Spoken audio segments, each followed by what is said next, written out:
parą oddechu miesza się dym. Zamiast śniadania w kąciku ust pierwszy papieros żarem się tli. Zaprzęga koń i sprawdza wóz.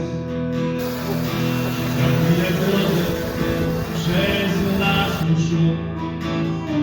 Słychać kopyta jak głosany, który do pracy pomaga.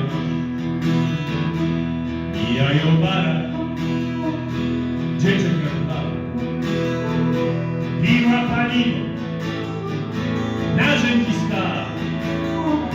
Spadają konie, więc kroki już jadą powoli.